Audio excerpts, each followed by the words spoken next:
Hi, I'm Patty McGarrahan with the Mindz and show, and I'm happy today to introduce Fred Maerkle, who is going to show us some sound healing, and I'm sure he'll show us some humor too, because he's on my Facebook page, and I love all the stuff, and a lot of the funnier things that you guys like on my Facebook page are from him. So anyway, Fred, thank you so much for coming on the show today. Oh, thank you so much And for we're so glad having it didn't snow, so we could do it. Yes, right? I'm so thrilled myself there, and I mean, yeah, we get along so well. It is. It's crazy, huh? Yes. Absolutely. So tell us a little bit. How did you start your sound healing? All right, how I started my sound healing. It's actually it was really, many people who start off with Reiki, and that's how I started off with as far as a healing modality, and it was with doing different workshops and such there. That it was with different workshops and such. Go ahead. Oh, Go ahead. Continue. Yeah. Okay. It was with various workshops that I did that. That I got an introduction to the other different modalities. First was where I learned biofield tuning, and that was developed by Eileen McCusick, and that's really using an unweighted tuning fork and a hockey puck. Now, unweighted tuning fork, that's something that when you strike it, it creates an audible sound. And with this, as far as the biofield tuning, it's almost like shamanic soul fragment retrieval, where basically it's for treating suppressed traumas and helping people to release. Combing the aura, bringing it to the chakra, releasing what's no longer needed. But then while I was doing that, I also had taken some workshops where I had a taste of Tibetan singing bowls, and that I love because with sound therapy, and yes, I'm going to, pun intended, that's something that resonates with me. Nice. But really, it's when you consider that everything that already in creation, that everything was originated from sound. I mean, you go in a Christian aspect, John 1:1. In the beginning was the Word. For the indigenous, in the beginning was the song. For those in the scientific community, you got the Big Bang. And that's all sound. And when you consider that every cell, every molecule, every atom vibrates, it moves, and even something that you may think that is inert, like a stone or a rock, that has a vibration, much lower than we can detect, but it has a vibration, and so it's really awesome. And when you think or consider of maybe our own field. You think of maybe like that of a bar magnet, where you have the little iron particles, and how that field, like in yoga, you talk about the Kundalini, the central channel, and how that flow of energy comes out the fontanelle, comes around and comes out. Now, when everything's everything's in sync, everything's nice, you get that nice vortex. However, as we go through life, we encounter stress. And so when we're attacked with stress from all different sides, instead of having that nice, smooth flow, it happens that instead of that we look more like a ball of shredded steel wool. And really, in order to get that back in the process, we need to be tuned. And that sound and music, or actually anything like that, brings us back into a nice harmony. Take, for instance, like many instruments, like piano tuners. Before they had chromatic tuners and such, they had the unweighted tuning fork, and then you got a tone, and now you adjust the string to to match if it's out of tune. We also tune our cars. We also tune our fish. No. But we too also need to be tuned, and that can happen in a myriad of ways. I mean, one of the most common ways is with music, where music itself, there are oft times when we're feeling sad, when we're feeling blue, when we're feeling down. And it all depends on what what resonates with us, and that's not didn't mean that to be a pun, but but it's really what is it? Because some people there, it's like, okay, if they're maybe feeling sad or blue, maybe they will play the blues. Others will maybe play something else that helps pick them up a little bit. And there's other types of music that we listen to. I mean, maybe while we're driving in a car, maybe for the morning commute, maybe we play something a little bit more perky, so something to keep us awake while we're driving. We keep it between the lines. Right. And then it's like, sometimes if we're in a project, and so now maybe we work on something to motivate us, and so now you got something pumping. Or maybe when we're trying to meditate or relax at night, that now you want something a little bit more quieter, sedate. I mean, you wouldn't necessarily be playing John Sousa's marches trying to go to bed. Right. Because, I mean, everything has its place. And so I found that with sound healing, that's just such a wonderful thing where that can affect us emotionally, but I also found that it affects us physically. Where you take already, the body itself is a wonderful, intricate machine, and there, because now myself, I have in essence one foot in two different arenas. One of which is where I do group sound sessions, where I facilitate those, and whether it be people at a big yoga studio or such, and there are people down on mats. I also what's really cool, I also do there's one place where they do aerial yoga, and so they have the silk hammocks. Oh wow! And so now with that there, it's awesome because people can go in and they're enveloped in this silk hammock. And it's like, it's like being in a cocoon or being wrapped in a womb.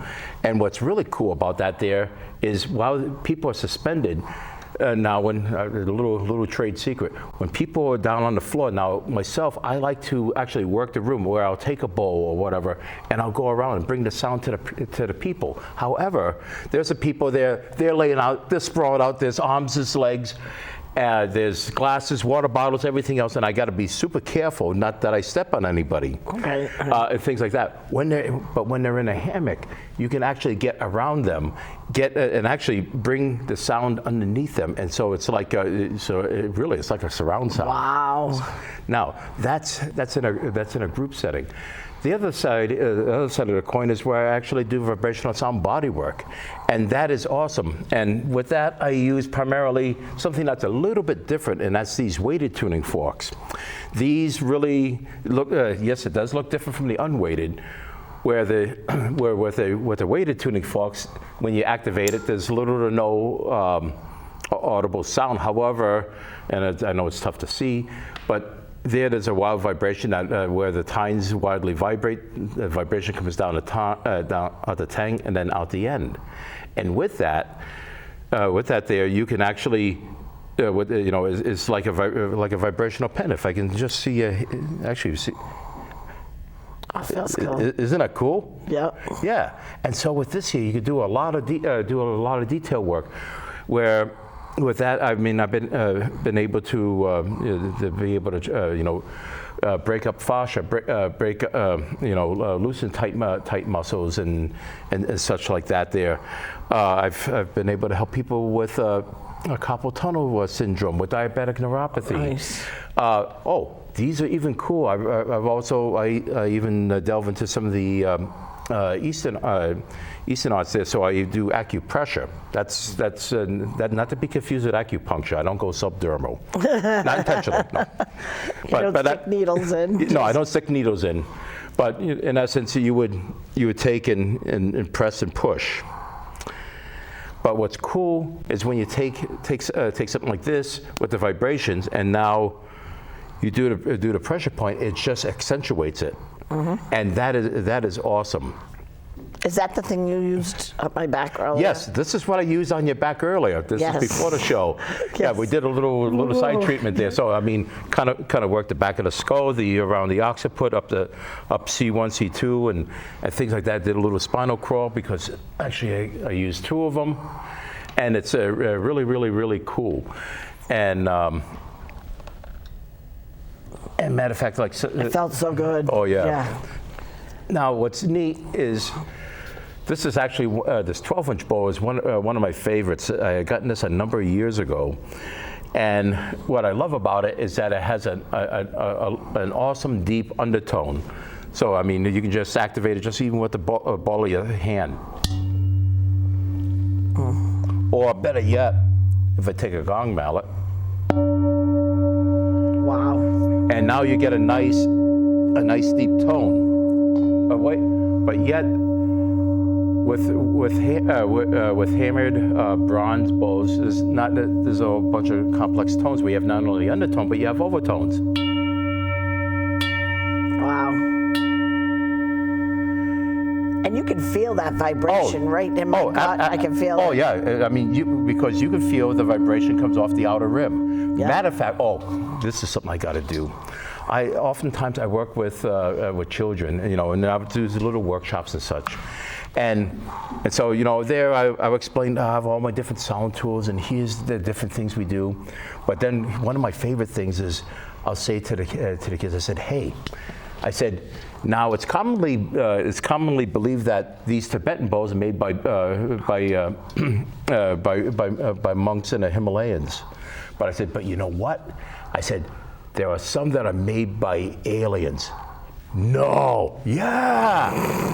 And I said, now, if you know the secret code, you can unlock the code and get that alien sound. You want me to try? Yeah. So, okay, so now for dramatic effect.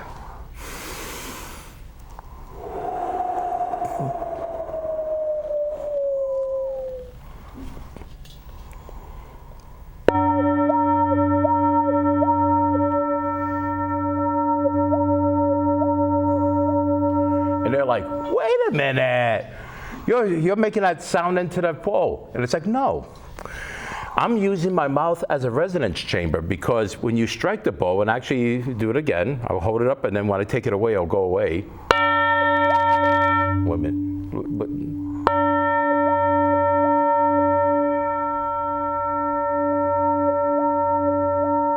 Yeah, that's so cool. And what's really happening is that now I'm getting into physics, so I geek out on science stuff. That's okay.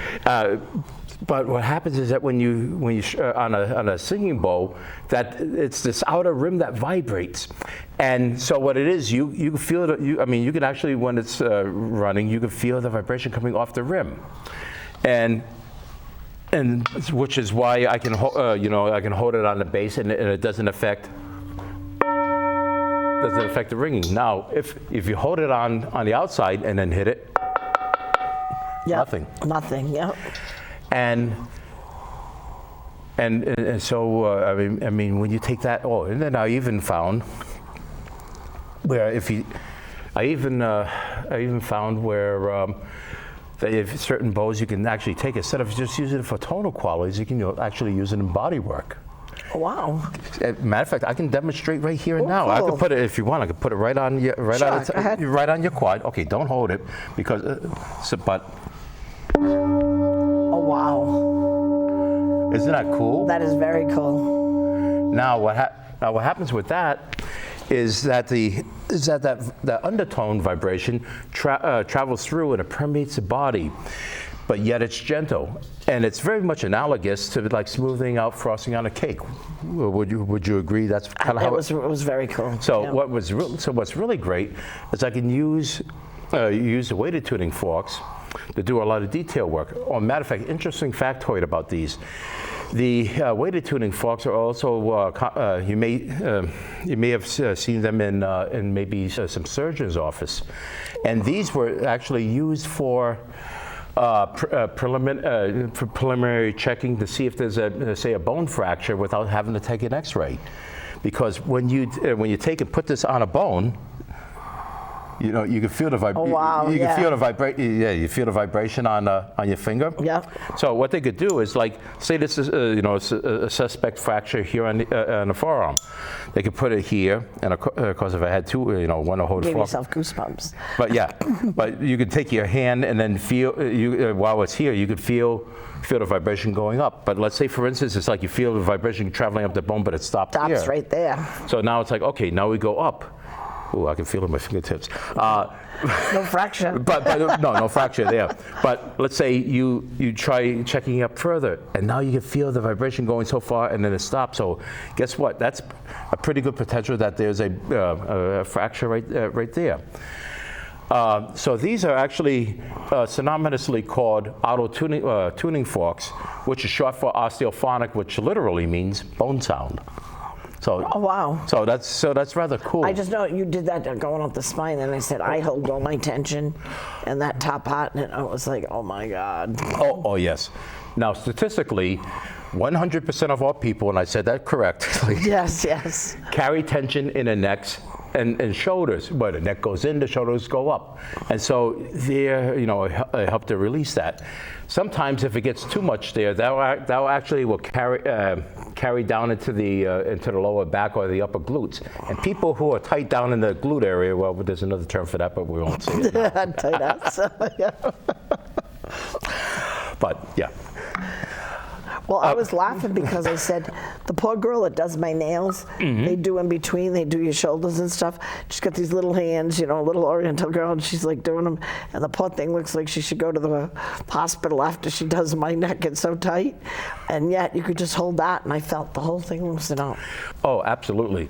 Because that's one thing I found is that that fascia loves vibrational sound. Now, for those who don't know what fascia is, that's that membrane that covers every major muscle group. Okay. You know, like let's say, for instance, you buy a big roast and you see like this membrane on it. Yeah. That's fascia. That's right under the skin.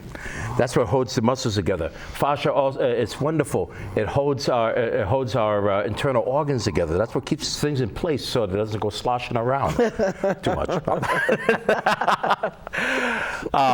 It also surrounds our veins and arteries, you know, to keep things in place. And it's a wonderful, wonderful system. There are even times where,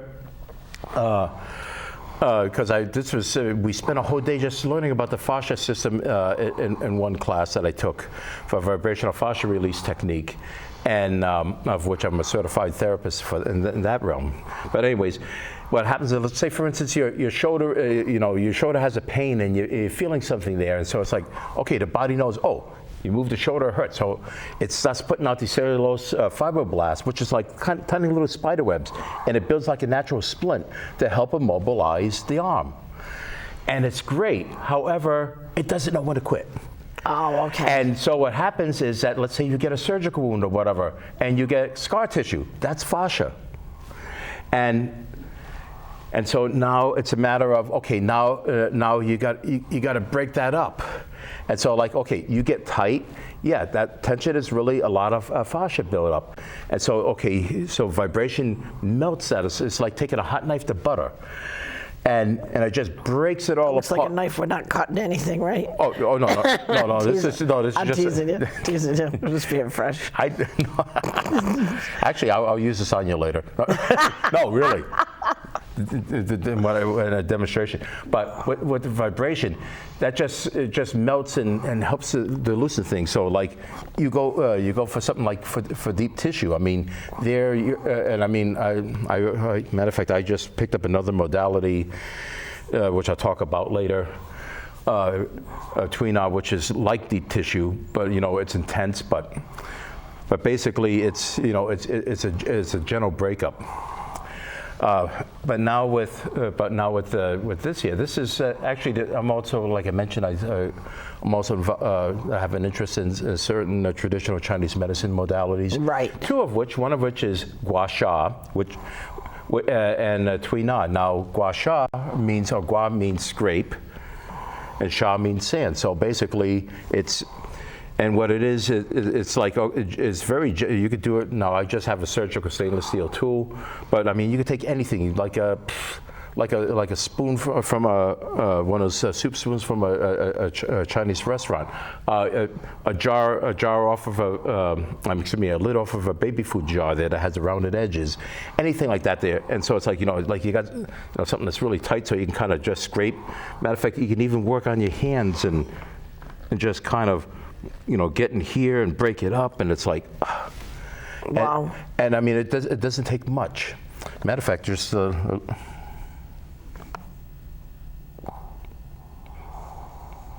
you feel those crunchies. Oh, wow. Yeah. Oh yeah. And so I can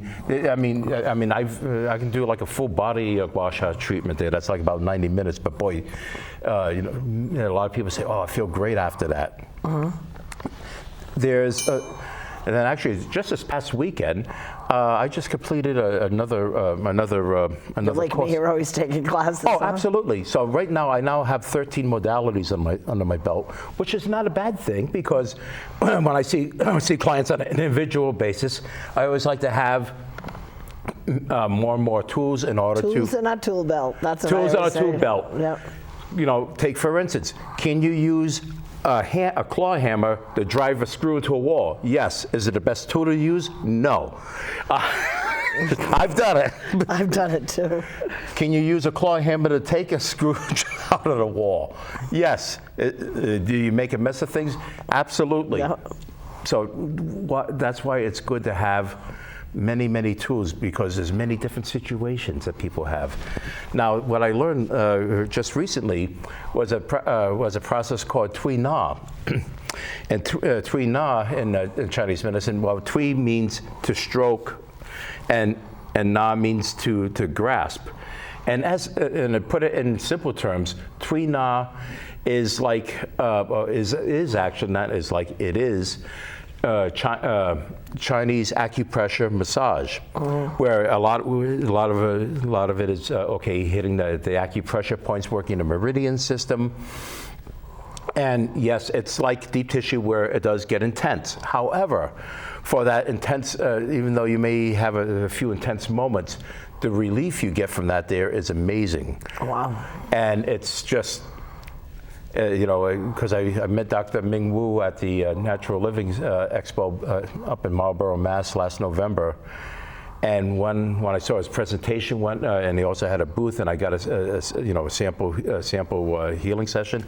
It's like, I gotta learn this, and it's like, so I just finished that class. It's awesome. It's there's still It's like it's like the game Othello. It takes a minute to learn and a lifetime to master. But yeah. But so I mean, really, right now I'm going through my practicum. But it's like, here's something that I can offer somebody who's either in steep acute or chronic pain, where at least now it's not just a Band-Aid that just just cooling the system, but actually it gets down to the root cause. And actually helps with healing that.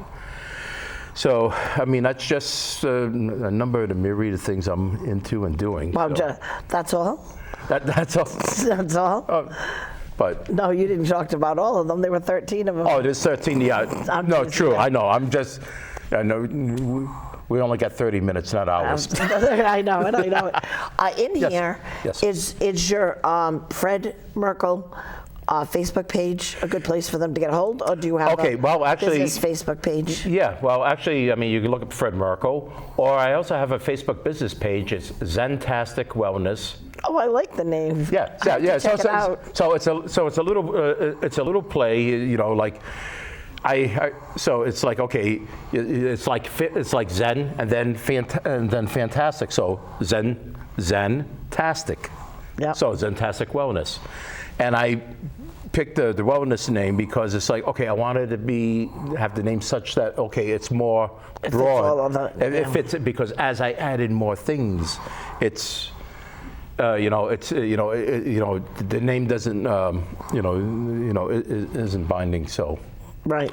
I did this. I did the Mindz, and I call it a holistic wellness center. Yes. Same thing, because it's all kinds of. You never know what's going to arrive at my shop. Exactly. No, and that's a wonderful thing now.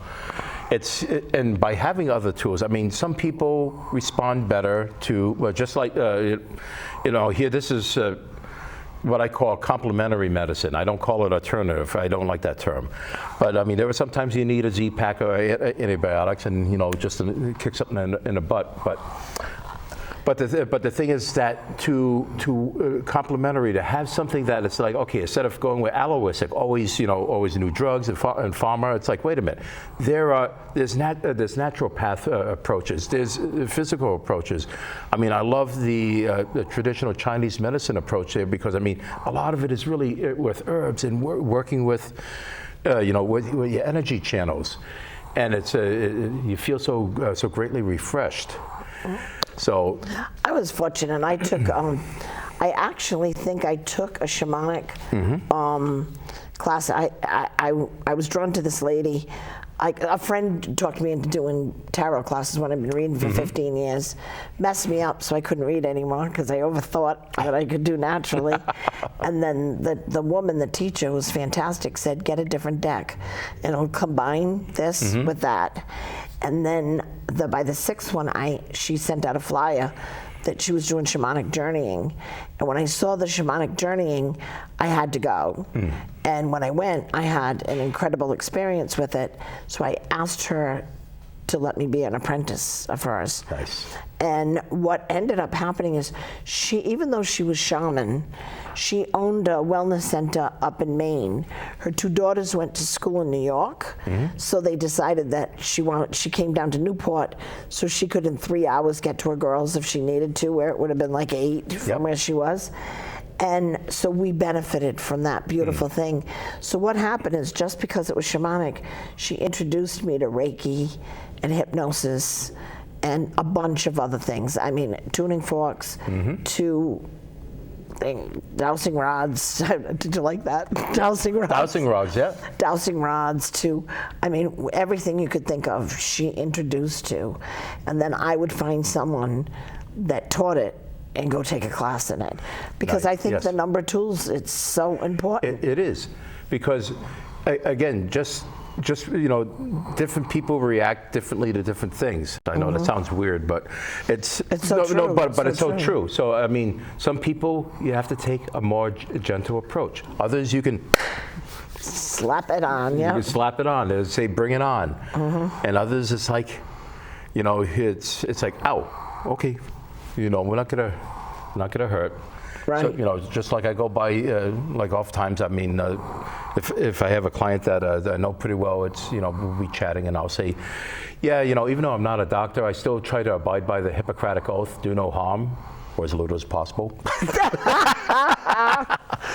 No, but my intent is always to have somebody come off the massage table feeling better than when they came in. And I'm with anybody that walks into my place. I've got the same attitude. I think it's very, very important for that to come through. So again, repeat how they can get a hold of you, Fred Maerkle. Yeah, you can find me on Facebook, Fred Maerkle, or I also have a Facebook business page, Zentastic Wellness. In fact, I have a website, zentasticwellness.com. So now the Fred Maerkle, does it have a link to your business page on your Fred Maerkle absolutely. page? Yeah. Oh yeah. So I'd be sitting there home going, Zen something, and that would just put it in there. So, and anybody, if you ever want to get a hold of him, you can go through me, because on Facebook, as I said, I'm always tapping into his posts because I love him. So I thank you so much for coming here with me. And I thank you so much. And one of the things too is you've got such a great wheeled house. Sometimes we have to talk about you coming to the Mindz too, because I love your wheeled house. So you're located in Connecticut, right? Yeah, but I travel. You travel. Well, I live in Connecticut. I work in North Kingston by day, so it's like it's always something. It's always something. It's always something. So I'll tell you what. I'll have my people contact your people, and we'll do a little lunch. I would love that. I would love that. Absolutely, absolutely. This was great. It went by really fast. Oh my God, I feel like it's been about 10 minutes. Oh yeah, and if you can kind of guess, yes, I'm passionate about this too. I can tell, and that's what I like, because I'm very.